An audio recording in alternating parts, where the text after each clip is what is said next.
अस्सलाम वालेकुम जी, मैं हूं ज़िया बलोच और आप मुझे यूट्यूब चैनल पर मुलाहिज़ा फरमा रहे हैं। बात करते हैं मारूफ मोटिवेशनल स्पीकर सैयद कासिम अली शाह साहब की कि आखिर उन्होंने ऐसा कौन सा जुर्म किया, कौन सी ऐसी बात कही कि जिसके बाद उन पर एक इल्ज़ामात की बारिश कर दी गई और उनको आजकल ऐसे ट्रीट किया जा रहा है जैसे वो दुनिया के सबसे बड़े मुजरिम हैं। बात क्या है, इसमें असल हकीकत क्या है, उसका थोड़ा सा जायज़ा लेते हैं। जी, सैयद कासिम अली शाह साहब को आप जानते हैं कि एक छोटे से शहर से वो सफ़र करने वाला लाहौर का है और जब वो लाहौर पहुंचा और उसने अपनी सलाहियतों की बदौलत एक मोटिवेशनल की एक पूरी दुनिया है उसमें अपना एक मकाम पैदा किया, एक नाम पैदा किया।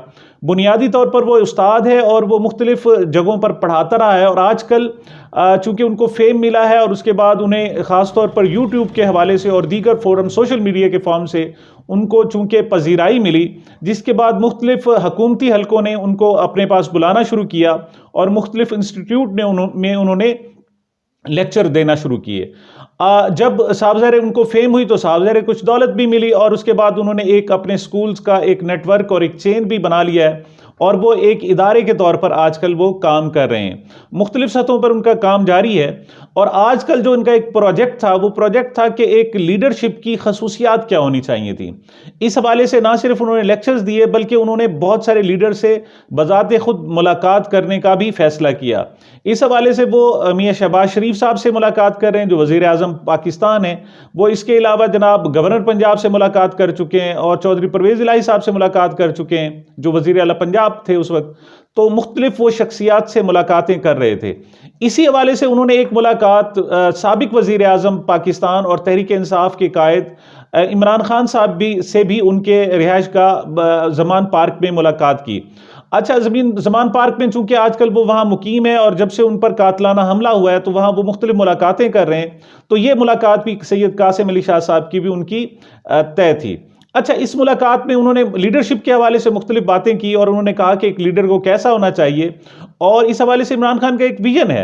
वो कहते हैं कि दुनिया के जो सबसे बड़े लीडर हैं वो हमारे नबी पाक सल्लल्लाहु अलैहि वसल्लम हैं जो बदरजा अतम उनमें तमाम खसूसियात पाई जाती हैं जो एक लीडर में होनी चाहिए। इस बात से कतई नज़र कि कोई शख्स मुसलमान है या कोई गैर मुस्लिम है, लेकिन उनकी जो अचीवमेंट्स को देखा जाता है कि उन्होंने 63 साल की उम्र में एक इनकलाब बर्पा किया और वो उस इनकलाब के असरात आज जनाब 1450 साल गुजरने के बावजूद मौजूद हैं और इस वक्त भी दुनिया में सबसे ज़्यादा अगर कोई फॉलोअर्स हैं तो उनके मौजूद हैं। तो लिहाजा इसलिए और नंबर 2 उन्होंने एक स्टेट्स कायम की और दुनिया की सबसे बड़ी सुपर पावर वहाँ बनाई मुसलमानों की जनाब शक्ल में। और उससे पहले दुनिया की 2 सुपर पावर्स मौजूद थीं, उनको उन्होंने ना सिर्फ जंगी तौर पर बल्कि नजरियाती तौर पर भी शिकस्त दी।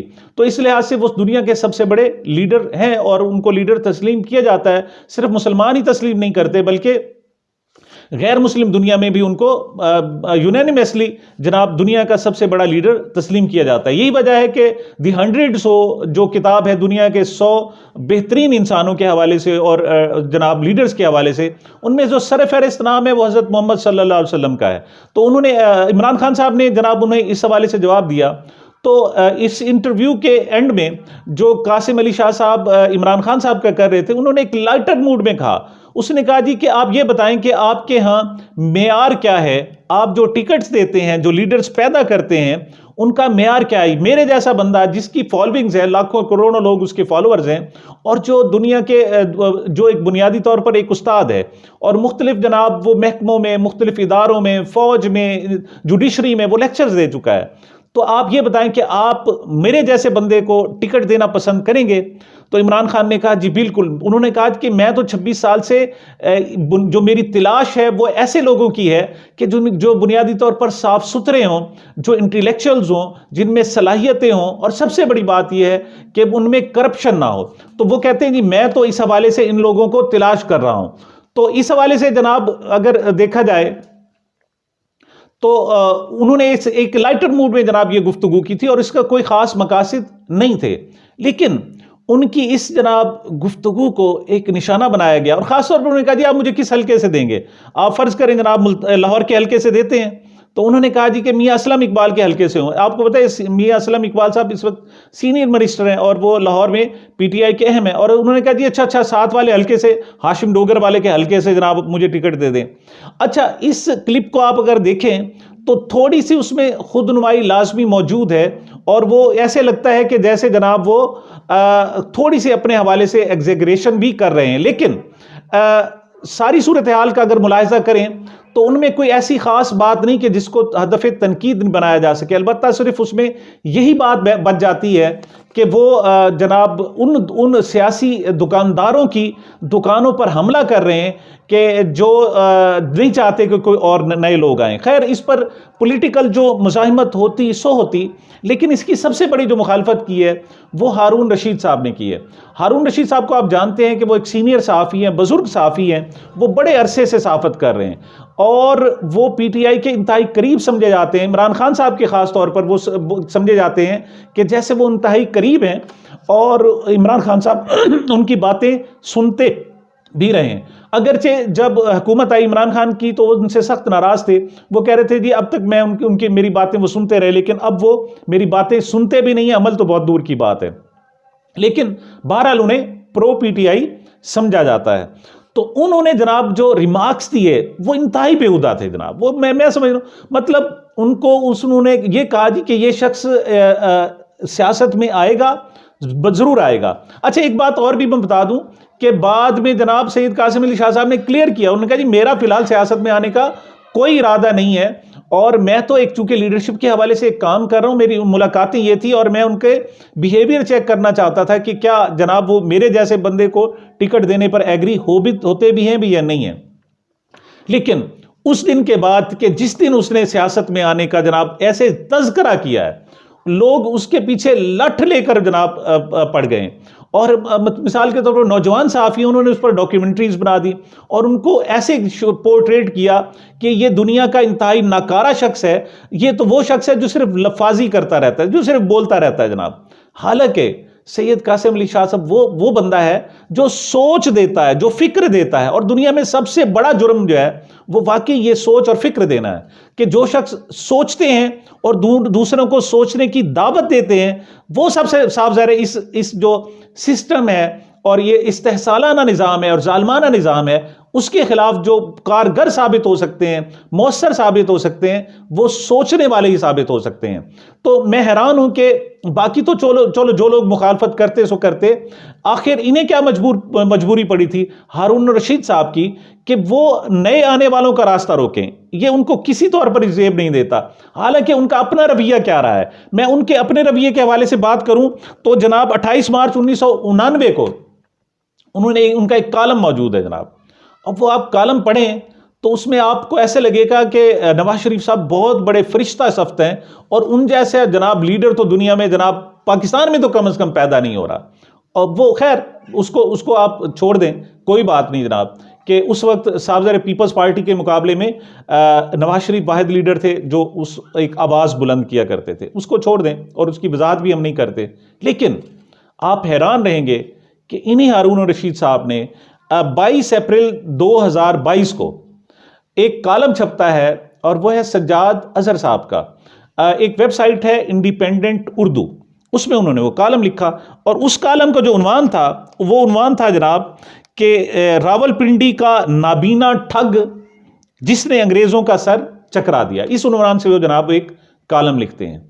लेकिन ये जनाब हमारे जय्यद सहाफ़ी जिन पे जनाब नई नस्ल को फ़ख्र होना चाहिए, वो क्या करते हैं कि उसी कॉलम को उठाते हैं, उसकी पहली और आखिरी 2 सतरें सिर्फ तब्दील करते हैं और उसको नया उन्वान देते हैं। और नया उन्वान क्या है कि एक गैर सियासी ठग। देखें, सज्जाद अजहर साहब के जो असल जनाब उनका कॉलम का उन्वान है वो है रावलपिंडी का नाबीना ठग जिसने अंग्रेज़ों का सर चकरा दिया।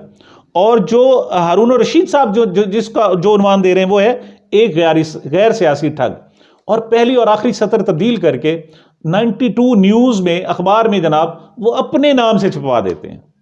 देखिए, अंदाज़ा करें कि इस कदर सरकाबाजी भी कोई होती है। और आमतौर पर ऐसा होता है कि बाज़ औक़ात कोई रेफरेंस दिया जाता है, रेफरेंस का भी कुछ पार्ट दिया जाता है। अगर आपने उसका पूरा कॉलम ही देना तो उसके नाम से दें जनाब। आप क्या करते हैं, पहली सदर तब्दील करते हैं और आखिरी तब्दील करते हैं।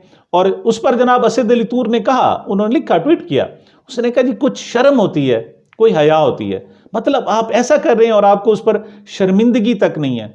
और यही जनाब हारून रशीद साहब, क्या ये जनाब 4 नवंबर 2018 को, आप जानते हैं कि इमरान खान साहब के करीबी साथी थे नईमुल हक साहब, वो फौत हो गया, अल्लाह ताला उन्हें घरी की रहमत करे।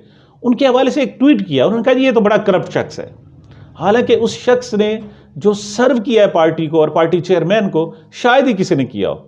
और लेकिन उन्होंने कहा जी उसको, लेकिन जब बाद में देखा कि उनकी करप्शन के तो कोई सबूत ही नहीं है, तो खैर बार अब लोग मुकर गए और उन्होंने कहा जी कि ये ट्वीट मैंने किया नहीं, मैं अपना फ़ोन जो है एक गेस्ट हाउस में भूल आया था और वहाँ से किसी ने ट्वीट कर दिया। खैर उसकी वजाहत आ गई। लेकिन ये जनाब सज्जाद अजहर साहब का इस तरह कालम दे देना कि आप जनाब दूसरे का कालम उठाते हैं जो 4 रोज पहले छप चुका है, 22 अप्रैल 2022 को, और 26 अप्रैल 2022 को उन्वान तब्दील करके छोटा सा और पहली और आखिरी सतर तब्दील करके बिल्कुल सारा का सारा वही कालम आप अपने नाम से छपवा देते हैं। ये तो बहुत, मैं समझता हूं कि अखलाकी कदर है। और अगर कासिम अली शाह साहब जैसा बंदा कहता है, वो कहता है जी कि क्या मेरे जैसे लोगों को भी इलेक्शन लड़ना चाहिए, तो वो बहुत बड़ी ज्यादती करता है जनाब, बहुत बड़ा जुल्म करता है। और उसे उन्होंने आमिर लियाकत से तशबीह दिया कि ये दूसरा आमिर लियाकत साबित होगा जनाब इमरान खान के लिए। तो हारून रशीद साहब, आप पर पहले भी इल्ज़ाम आते हैं कि आप वहाँ पर ऐसे पीटीआई के रास्ते पर ऐसे चौकीदार के तौर पर बैठे हैं जो नए आने वालों को रास्ता रोकता है, बल्कि उनको भटकाता है, उनको जनाब गलत गाइड करता है, उनको जनाब डराता है कि भाई पीटीआई की तरफ ना जाना। तो ये कैसा रवैया है? दूसरों को जब आप इखलाकी सबक देते हैं तो कुछ अपने हवाले से भी थोड़ा सा गौर करें। अगर से आप हमारे लिए सीनियर सहाफ़ी हैं, देखिए आप माइंड भी करेंगे, मुझे यकीन है कि जनाब ये कल का जनाब बच्चा और कल का लड़का, जनाब मैं इतना बड़ा सहाफ़ी हूँ और इसकी क्या औकात है और बात करते हैं। लेकिन बात तो की जा सकती है ना। अगर आप इस तरह से बात करेंगे तो लोग आपको भी याद दिलाएंगे कि आपका क्या रवैया रहा है। बहरहाल मैं समझता हूँ कि इस तरीके से आप लोगों को डिस्करेज ना करें, नए आने वालों को, चाहे वो सियासत में आ रहे हों, और ऐसे साफ सुथरे लोगों को आने दिया करें। हाँ, अलबत्ता कोई जनाब डाकू होता, लुटेरा होता, मनी लॉन्ड्रर होता और कोई बदमाश होता, सवाल ही पैदा नहीं होता था कि आपने जनाब उसका रास्ता रोकना था और उसके खिलाफ एक भी बात करनी थी। आप सिर्फ उन लोगों को जो बेज़रर हैं, उन लोगों को कि जिनकी शनाख्त उनके इल्म है और उनकी ज़ात है, उनका आप रास्ता रोकने की कोशिश कर रहे हैं, जो किसी तौर पर भी दुरुस्त नहीं है। बहरहाल ये सूरत हाल थी जनाब हारून रशीद और कासिम अली शाह साहब के हवाले से।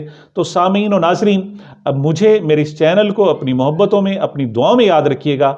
मिलते हैं एक वक्फे के बाद।